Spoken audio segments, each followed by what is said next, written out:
de patología cardíaca. Son dos clases. El próximo lunes va a haber otra clase de patología cardíaca con el doctor Urbina. ¿Sí? ¿Todo bien? ¿Empezamos?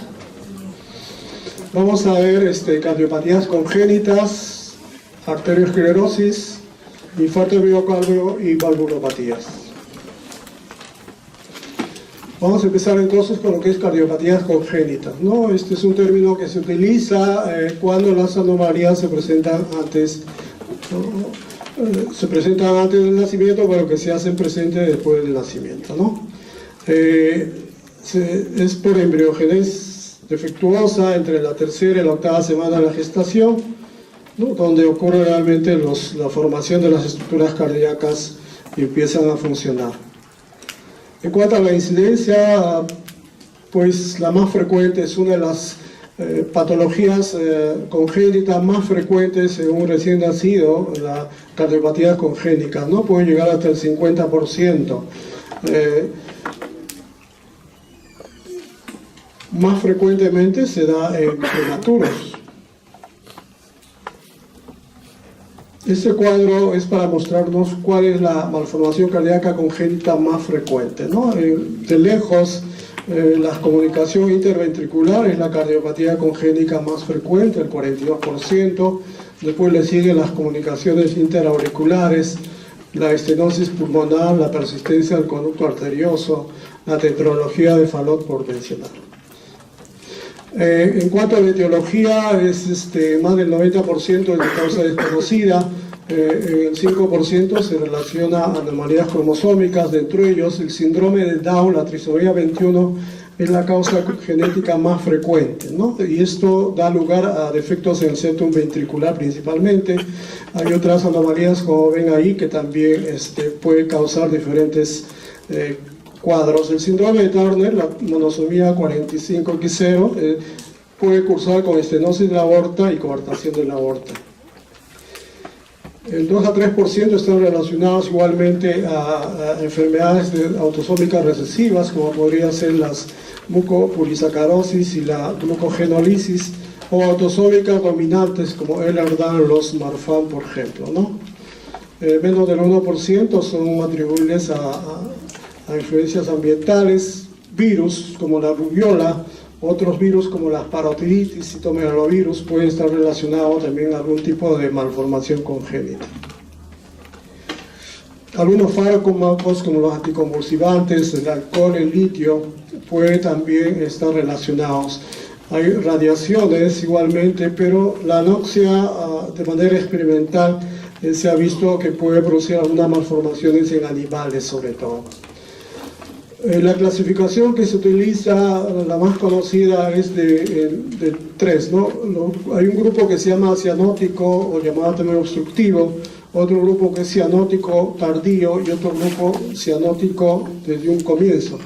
Entre los acianóticos, que esta no presenta ninguna comunicación anormal entre las dos circulaciones, tenemos la más importante, la coartación de la aorta, la estenosis de las válvulas tanto pulmonar o aórtica. Dentro de los grupos cianóticos tardíos son shunt de izquierda a derecha, pueden causar cianosis todavía después de mucho tiempo o años después. Dentro de lo más importante, la comunicación interauricular y la intraventricular. El grupo cianótico sí es un shunt de derecha a izquierda, ¿no? Y la más importante es la tetralogía de Fallot. Vamos a empezar a desarrollar cada una de ellas. Empezamos hablando de la coartación de la aorta, 5 a 7% de las cardiopatías congénitas, como vimos en el cuadro que está al principio. Es más frecuente en varones, de 2 a 3 veces más frecuente que en los varones, excepto cuando es un síndrome de Turner. En esos casos es más frecuente en las mujeres. El 50% de los casos se acompañan de otras anomalías, como puede ser el conducto arterioso persistente, comunicaciones interauriculares, interventriculares, ¿no? Bueno, consiste pues en un estrechamiento de la luz de la aorta Y esto vamos a ver que puede estar localizado en cualquiera de los lugares, ¿no? Por eso se ha clasificado como postductal, preductal, ¿no? Como las más importantes. La postductal o coartación de tipo adulto es un pliegue, una especie de cresta que se presenta muy cerca del conducto arterioso que estaba cerrado. El preductal o infantil es la más severa, hay que tener mucho cuidado con este tipo de estenosis o de estrecheces, ¿no? Es debido a una hipoplasia del arco aórtico proximal al conducto arterioso permeable. Ustedes en clínica van a ver esto que es muy común o es muy fácil el diagnóstico. Cuando ustedes vean una hipertensión preestenósica, o sea, en la cabeza, en la parte superior del cuerpo, en los brazos, y una hipotensión en la parte inferior. Vemos acá los hallazgos anatomopatológicos de la estrecheza en este punto. Y acá hay un pequeño esquema, creo que ya se pasó. No, ese es todo. Hablemos ahora de la estenosis y la atresia pulmonar. Bueno, igualmente consiste en una obstrucción que puede ser leve o severa de la válvula pulmonar. Puede ser un defecto aislado, formar parte, como el caso de la tetralogía de Fallot, ¿no? Cursa con hipertrofia ventricular derecha. Puede haber una atresia valvular total, ¿no? Y no hay comunicación entre el ventrículo derecho y los pulmones, ¿no? Y en algunos casos se asocia a ventrículo derecho hipoplásico, y en esos casos sí puede haber una comunicación interauricular que hace que la sangre pase a través de un conducto arterioso persistente. Cuando es leve es pues asintomático y no requiere ningún tratamiento, pero sí cuando es sintomático va a requerir cirugía. Ahí vemos la imagen de la zona de la estrechez de la arteria pulmonar. Hablemos de la estenosis y la atresia aórtica en este caso, ¿no? Es igual la estrechez o obstrucciones que se observa a nivel de la válvula aórtica. Puede ser de tres clases: valvular, supravalvular o subvalvular. En el caso de la valvular vamos a encontrar las válvulas, las valvas hipoplásicas o anormales en número. Y cuando la estenosis aórtica congénita es grave y en la atresia, la obstrucción es en la salida del ventrículo izquierdo, ¿no? Y esto va a producir un desarrollo insuficiente del ventrículo y de la aorta.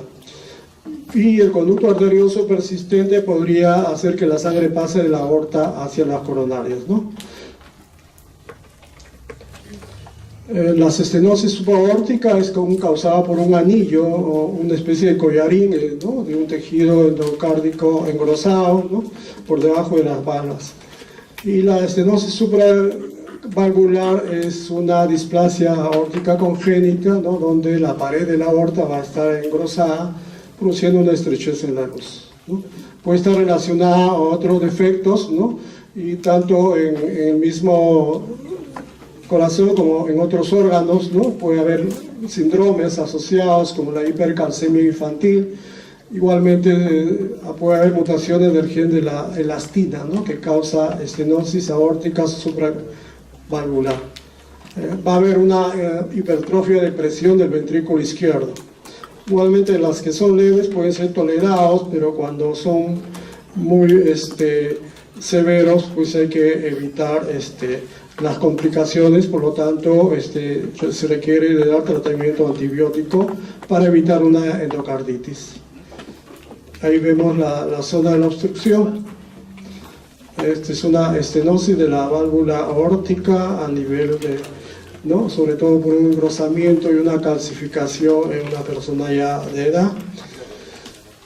Vamos a hablar ahora de los circuitos izquierda-derecha, ¿no? Dentro de ellos los más importantes son las comunicaciones interauriculares e interventriculares.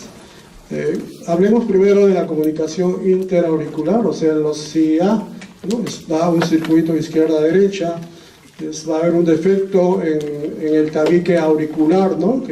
que va a permitir la comunicación de la sangre entre la auric izquierda y la derecha.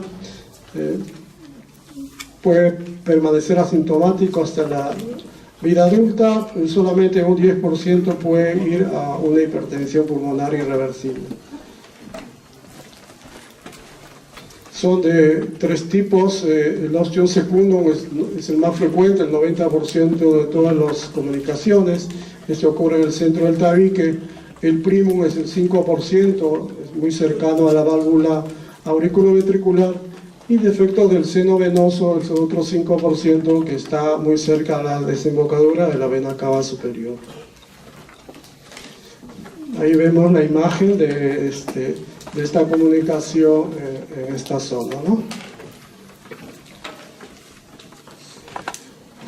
Igualmente en esta pieza anatómica vamos a ver la zona de la obstrucción por esta zona, ¿no?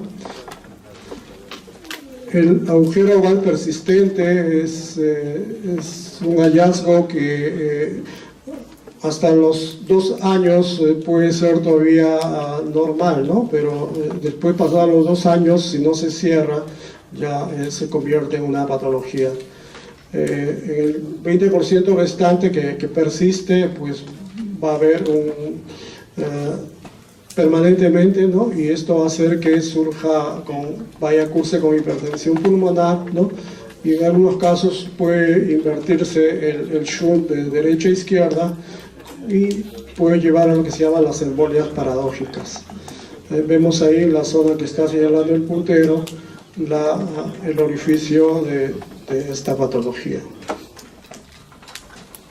Vamos a hablar ahora del defecto del tabique interventricular, las comunicaciones interventriculares. Recuerden que esta es la más común, más del 40% es la malformación congénita cardiovascular más frecuente. Es debido a un cierre incompleto del tabique interventricular, ¿no? Y esto hace que se comunique la sangre tanto del ventrículo derecho al ventrículo izquierdo, ¿no? Se puede asociar a otros defectos, como es el caso de la tetralogía de Fallot, pero en el 20-30% puede ser aislados, ¿no? Pueden ser únicos o múltiples los agujeros, ¿no? Y el 90% afecta a la región membranosa del tabique.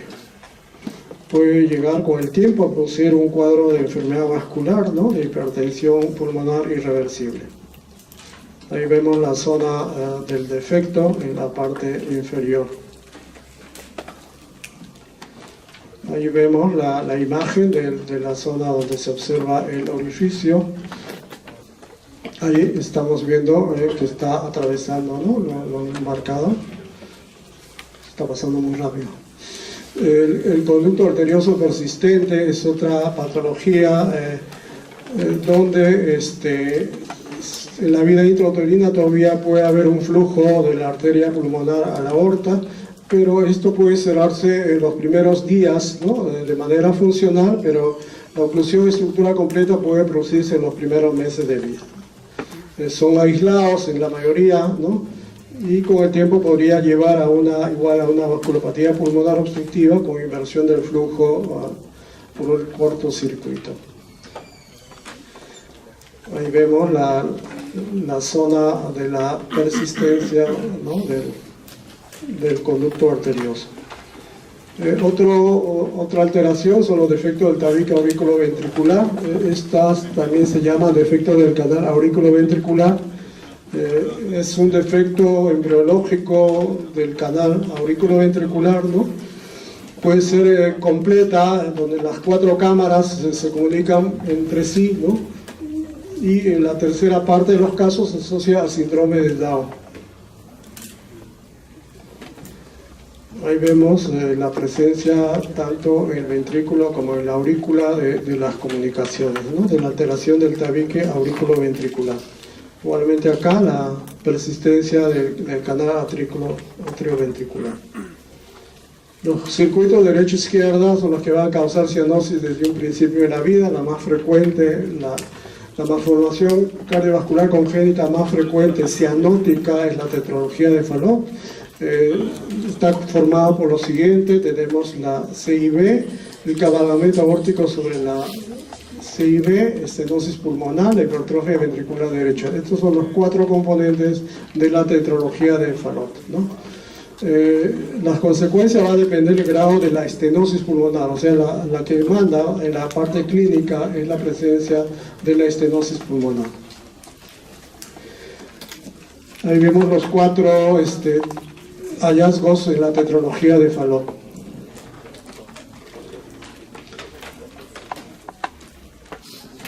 La transposición de los grandes vasos es otra patología, ¿no? Igualmente la aorta sale del ventrículo derecho y la pulmonar del ventrículo izquierdo, ¿no?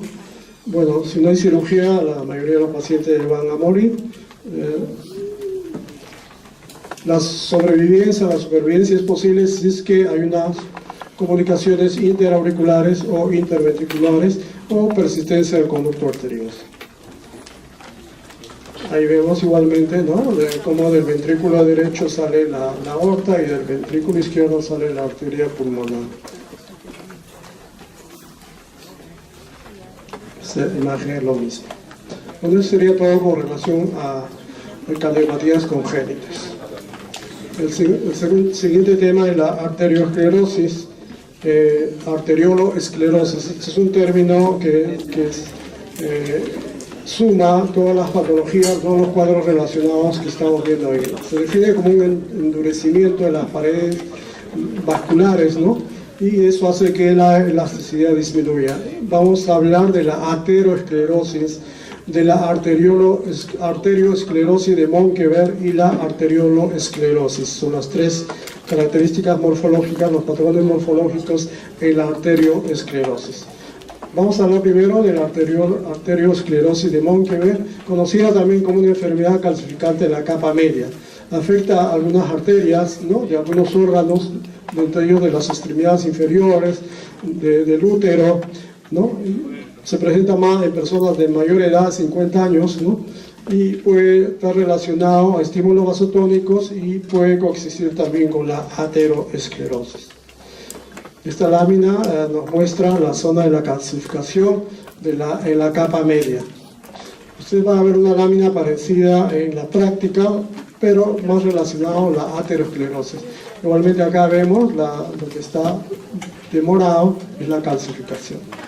La arteriolesclerosis está relacionado se asocia mucho a pacientes con hipertensión arterial secundaria. Son de 2 tipos, la arteriolesclerosis hialina, relacionada a una hipertensión arterial benigna, a la diabetes.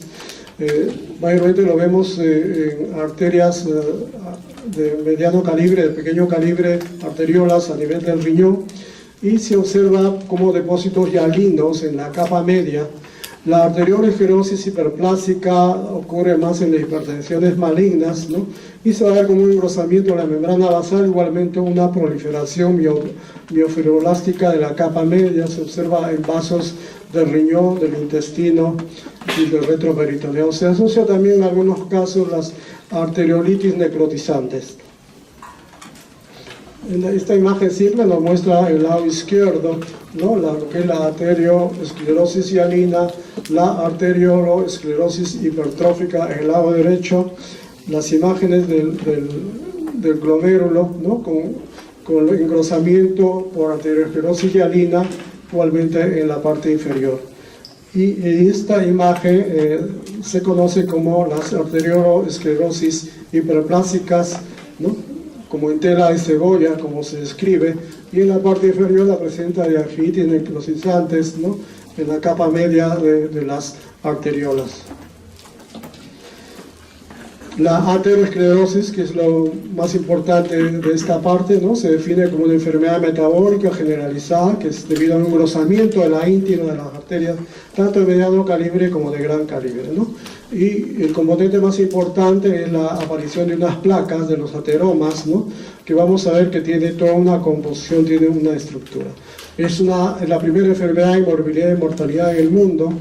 Afecta principalmente en orden descendente las siguientes arterias: la aorta abdominal, las arterias coronarias, las arterias poplíteas, arterias carótidas internas y los vasos del polígono de Willis. Más o menos ese sería el orden en cuanto a frecuencia de la aterosclerosis. Los factores de riesgo para la aterosclerosis se clasifican de 2 maneras, como no modificables o modificables. Cuando dicen no modificables, se refiere que son propias del organismo y que dependen más que nada de los cambios que ocurren de manera permanente, ¿no? Puede ser anomalías genéticas como la hipercolesterolemia familiar. El aumento de la edad, cuanto más se da, 40, 60 años, la incidencia, por ejemplo, de infarto miocárdico aumenta hasta 5 veces. El sexo es importante, es más frecuente el sexo masculino, y esto después de la menopausia puede ser igual tanto en hombres y mujeres, pero antes de la menopausia las mujeres tendrían un menor riesgo de aterosclerosis. Dentro de los factores modificables se refiere a los que de alguna manera pueden ser controlados y evitables, ¿no? Entonces tenemos las hiperlipidemias, dentro de ellos el LDL, colesterol. Como saben ustedes, el colesterol malo es la que puede llevar a la aterosclerosis. La presencia de la hipertensión aumenta el riesgo un 60%. Igualmente el consumo de tabaco de manera prolongada duplica la tasa de aterosclerosis y por ende de infarto. Y la diabetes mellitus igualmente puede aumentar 2 veces la incidencia de infarto. Hay factores adicionales de factores de riesgo, dentro de ellos la inflamación. La aterosclerosis, si es cierto, es una enfermedad degenerativa de tipo metabólico, sin embargo tiene cierto componente inflamatorio, ¿no? Por eso es importante la búsqueda de PCR. O sea, el PCR es una proteína, ¿no? que es una especie de marcador que nos mide el grado de inflamación que puede haber y el riesgo que puede haber de infarto de miocardio, ¿no? Entonces, como uno de los exámenes que se utiliza ahora en los pacientes para ver el cierto grado de riesgo, aparte de la diabetes, de la hipertensión, de la obesidad, es bueno pedir PCR como un examen, ¿no? Que mide el grado de inflamación que puede haber. Las concentraciones elevadas de homocisteína, ¿no? También igualmente se ha relacionado con la presencia de aterosclerosis. El síndrome metabólico es un síndrome que ustedes lo deben conocer, se caracteriza por una resistencia a la insulina, hipertensión y una obesidad centrípeta, ¿no? que es importante hacer el descarte igualmente. Otro factor es la lipoproteína A, la falta de ejercicio, el estrés también puede ser factor de riesgo para la aparición de aterosclerosis. En cuanto a la patogenia, en un principio había hipótesis, ¿no? relacionadas a cuál sería la causa, el origen de la aterosclerosis. La que ha persistido hasta la actualidad es la hipótesis relacionada a reacción frente a la injuria. Y en base a esto, en lo que explicamos, ¿no? Que los cambios que ocurren en un inicio para que se forme la aterosclerosis son las lesiones, la injuria que ocurre en el endotelio vascular. Esto puede empezar como una descamación, ¿no? Del focal o del endotelio, después una proliferación de células musculares lisas, y esto estimulado, provocado por la presencia de diferentes factores de crecimiento. Después viene la migración o salida de los monocitos hacia la íntima y finalmente también está relacionada a la presencia de LDL colesterol. Entonces la patogenia o la secuencia más o menos es la siguiente, ¿no? La lesión o la disfunción endotelial, ¿no? Esto va a alterar la permeabilidad del vaso, ¿no? Y puede llevar a la migración de leucocitos y trombosis, acumulación de la lipoproteína, sobre todo LDL, ¿no? En la pared vascular. Después la adhesión de los monocitos al endotelio, y va a migrar hacia la íntima y se va a convertir en macrófagos, y esto se va a llenar de gotitas de lípido y se va a convertir en células escamosas, y también la adhesión de las plaquetas. Después la liberación de factores, tanto de parte de las plaquetas como de los macrófagos, que van a hacer que las células musculares, aparezcan células musculares en la íntima. Ese es uno de los cambios más importantes dentro de la aterosclerosis. Normalmente en la capa media está el músculo liso, pero la aparición de células musculares en la íntima es un hallazgo importante en la aterosclerosis, ¿no? Entonces es lo que estamos viendo en el siguiente punto. Igualmente la producción de una matriz extracelular y la aparición de linfocitos también en esta zona, y la acumulación de lípidos tanto intracelular como extracelular. Este es un esquema de lo que estamos explicando ahorita, ¿no? De los cambios que ocurren para la formación de la placa ateromatosa, que es lo que vamos a ver a continuación.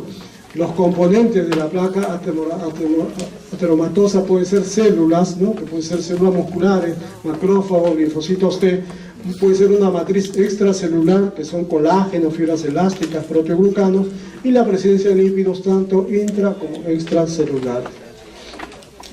Esta es la estructura de una placa ateromatosa. Como ven ustedes, tiene un centro necrótico, ¿no? Donde vamos a encontrar mayormente la presencia de restos celulares, la presencia de cristales de colesterol, ¿no? La presencia de células espumosas, ¿no? Y en algunos casos calcificación a este nivel. Después vendría una cubierta fibrosa, ¿no? Donde vamos a ver células musculares, macrófagos, células espumosas, linfocitos, ¿no? Y la presencia incluso de neovasos. Algunas imágenes, ¿no? De cómo poco a poco se va a ir formando la presencia de las placas, ¿no? Primero con unas manchas amarillentas que aparecen en los vasos. En la imagen inferior estamos viendo una placa ateromatosa con algunos de sus componentes. Hay un esquema acá que nos muestra lo que hemos visto, el centro necrótico alrededor de la presencia de las células, ¿no? Y en la parte derecha, muy parecido a las láminas que vamos a ver, la presencia de células espumosas, igualmente en la parte inferior. Como saben ustedes, dijimos que uno de los lugares más frecuentes de aterosclerosis a nivel de las arterias coronarias, ¿no? Que como ven ustedes, puede llegar a la obstrucción de la arteria. A nivel de la aorta también es otro lugar, ¿no? Donde vamos a ver la presencia de las placas con las calcificaciones en este caso y los cristales de colesterol, como vemos por acá. A nivel de la válvula aórtica también, a nivel de la arteria femoral, a nivel del cerebro, ¿no? Que pueden llevar a los infartos y los accidentes cerebrovasculares. ¿Cuáles son las complicaciones de la placa ateromatosa? Las complicaciones de la placa ateromatosa pueden ser las siguientes: calcificación, puede llevar a la ulceración, a la trombosis, la hemorragia y los aneurismas, ¿no? Esas son las 5 complicaciones más importantes de las placas ateromatosas, ¿no?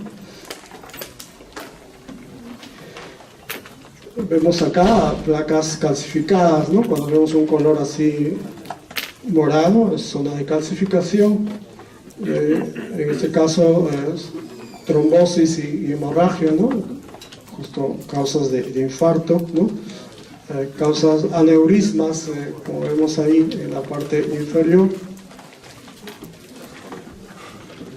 Y las consecuencias de la aterosclerosis, esto se manifiesta en diferentes órganos. Puede ser a nivel del corazón, causar infarto, a nivel del cerebro igualmente, a nivel de las extremidades puede llevar a gangrena, a nivel del riñón puede llevar a hipertensión y a nivel de la misma arteria aorta puede llevar al aneurisma, ¿no? Son consecuencias de la aterosclerosis.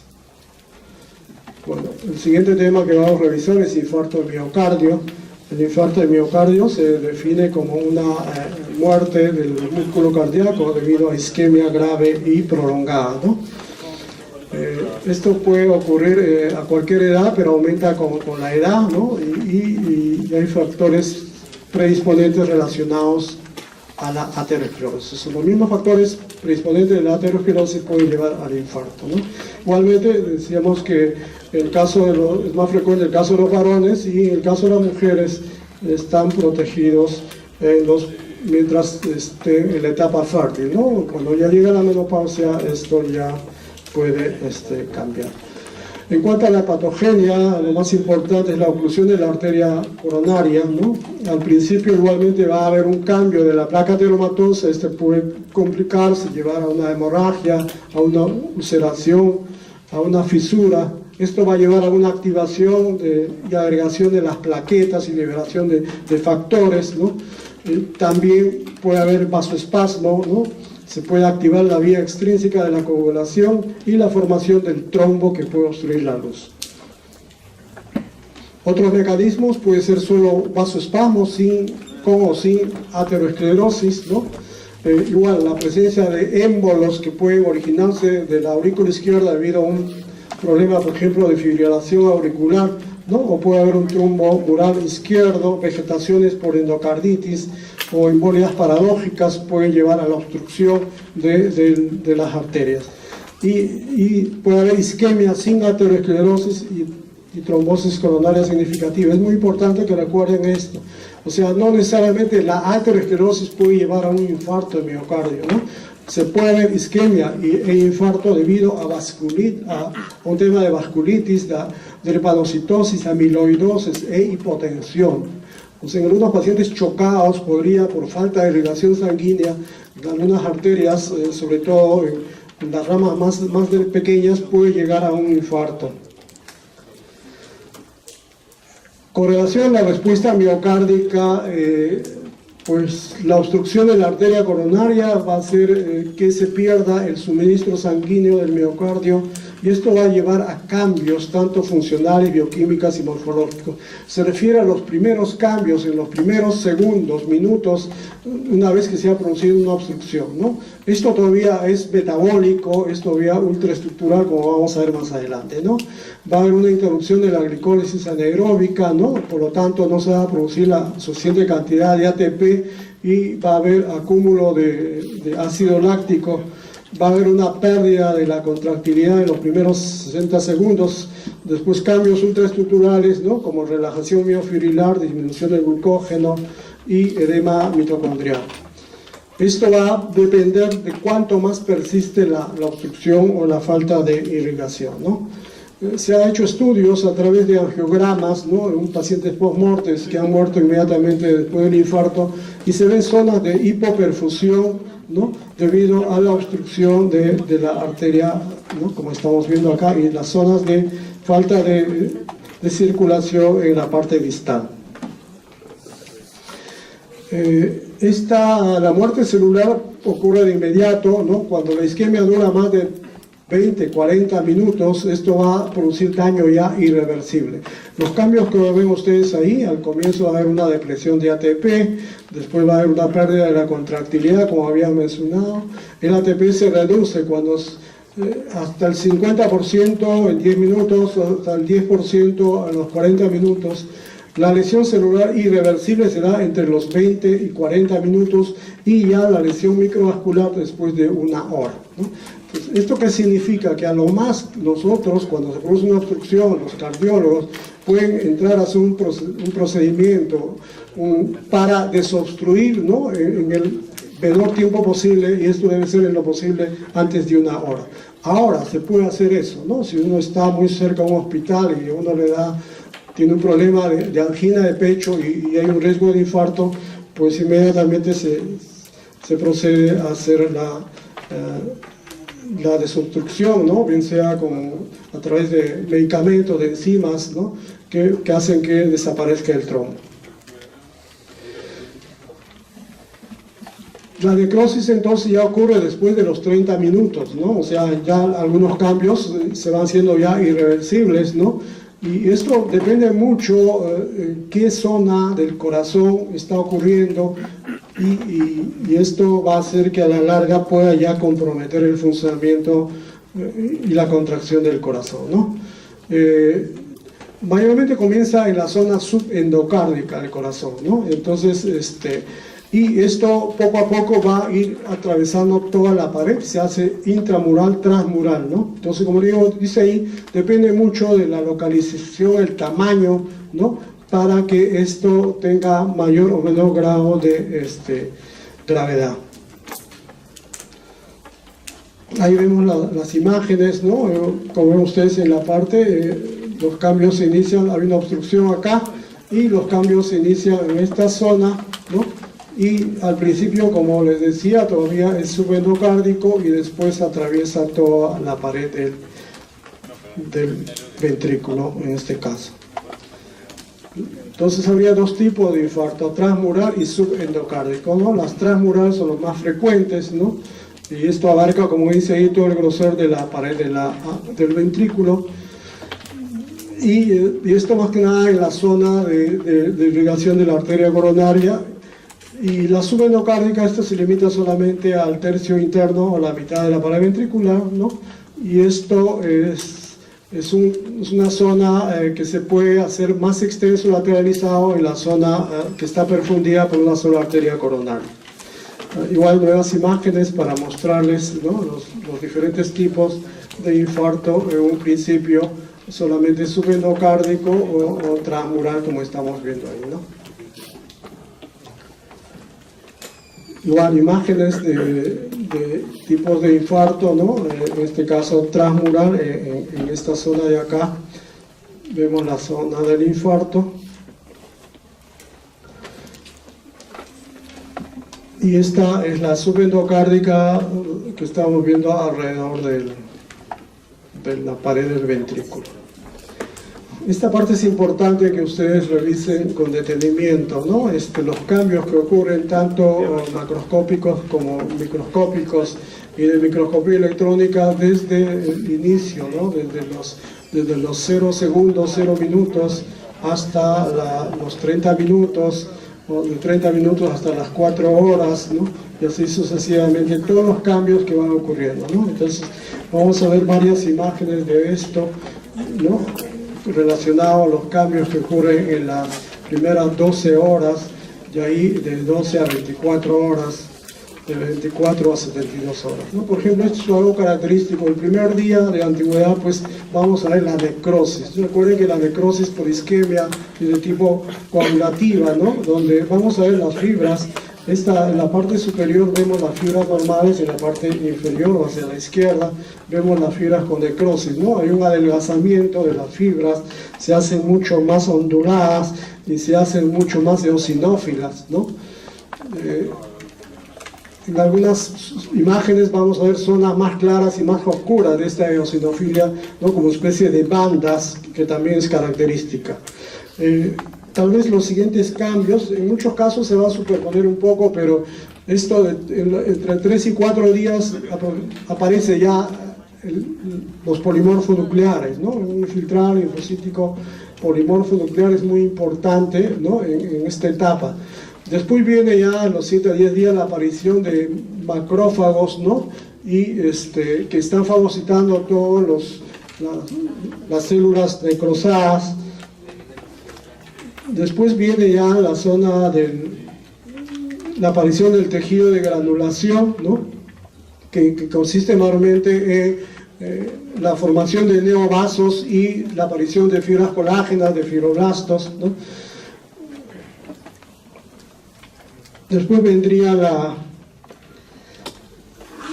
zona el inicio de la cicatrización de la fibrosis, ¿no?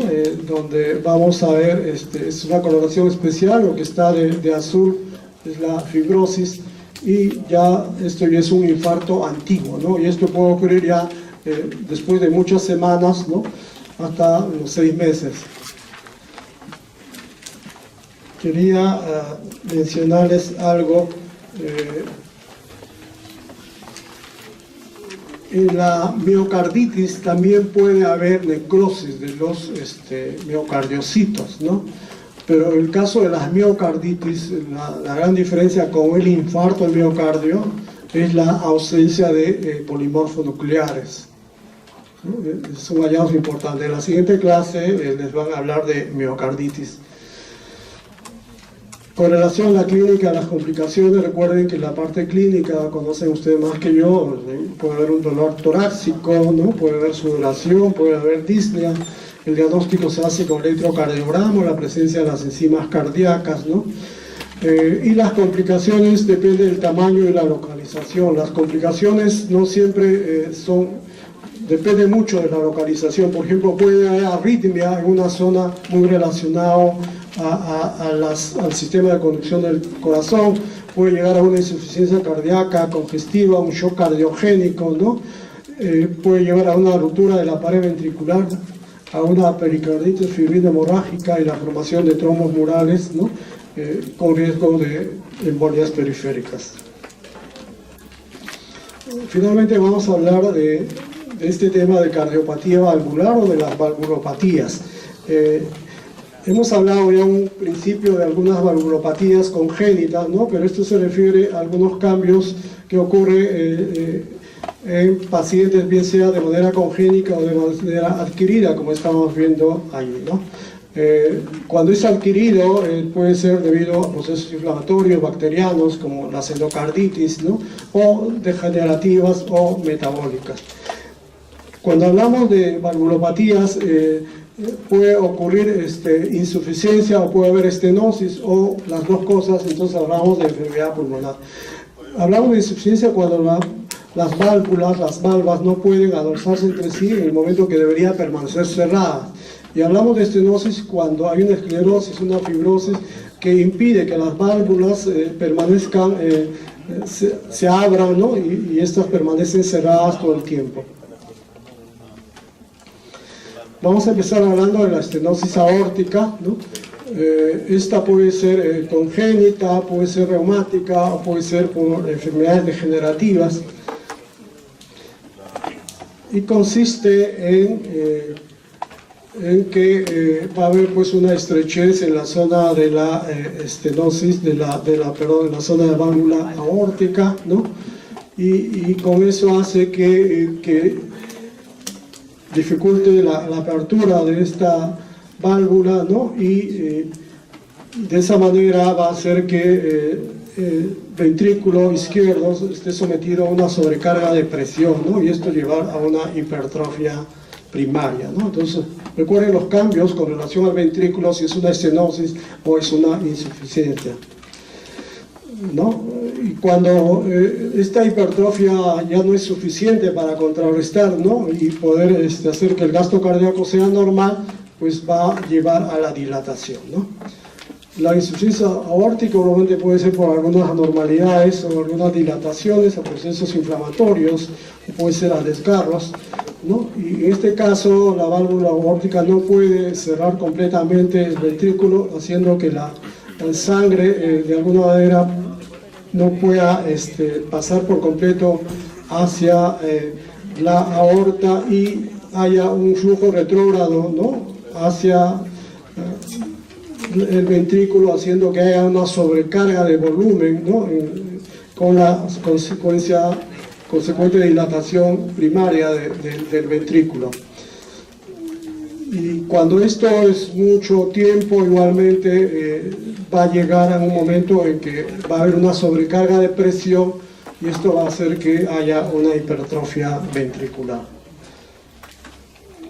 La estenosis mitral puede ser una de las causas más frecuentes, más importantes de estenosis mitral, es la cardiopatía reumática, o sea, la fiebre reumática, ¿no? Puede ser igualmente congénita. En este caso, la válvula debería estar abierta durante la fase diastólica, ¿no? Pero debido a la estenosis, a hacer que puede ser por cicatrización, por fibrosis, calcificación, ¿no? Hace que durante la fase diastólica haya una apertura incompleta de la válvula auriculoventricular en este caso, ¿no?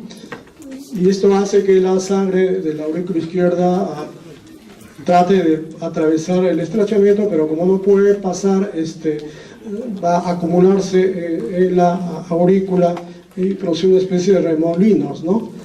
Y hace que hacia el ventrículo no pase la cantidad suficiente de sangre, ¿no? Y esto hace que el gasto cardíaco sea menor.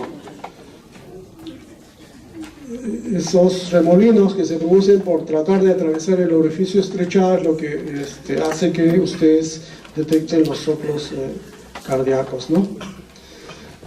La insuficiencia mitral puede ser por ruptura de las cuerdas,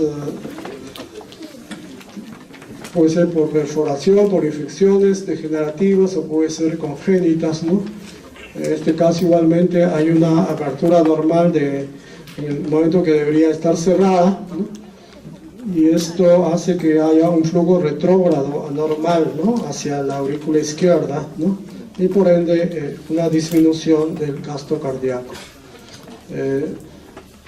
Al haber una regurgitación, se puede decir, de la sangre hacia la aurícula va a haber una sobrecarga de volumen en la aurícula y esto va a causar una dilatación de la cavidad, ¿no?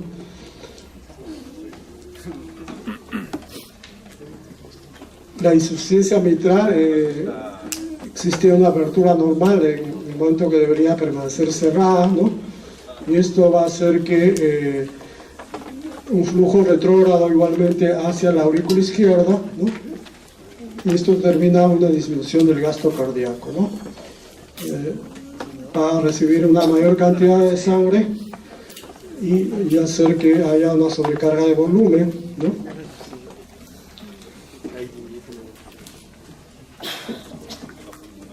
Y esto a la larga va a llevar a un gasto cardíaco disminuido, pero como mecanismo de compensación puede haber igualmente un aumento en el grosor del ventrículo.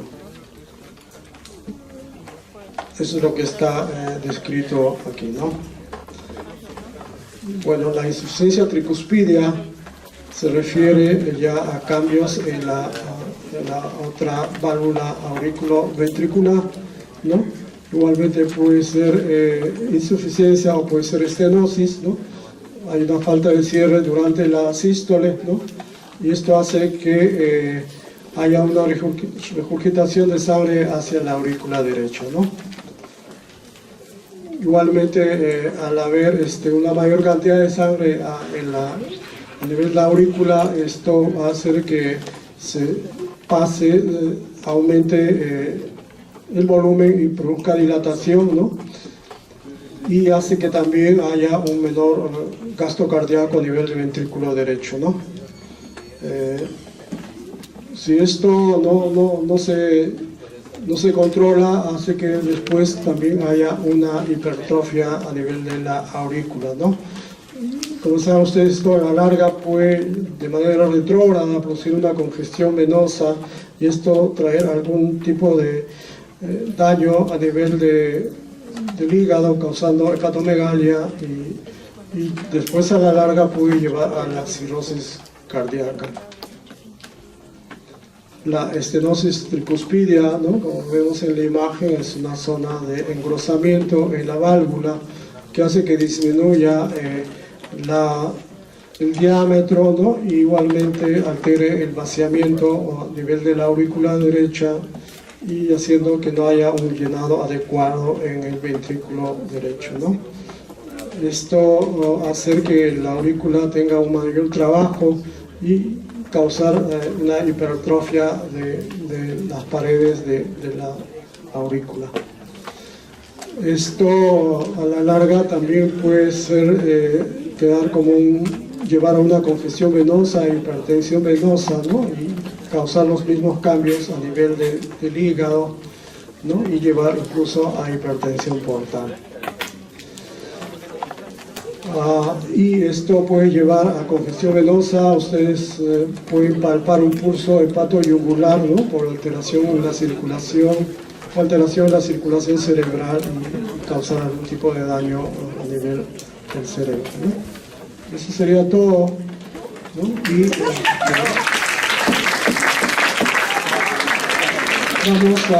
yo voy a dejar la presentación por si acaso, ustedes no lo han pasado y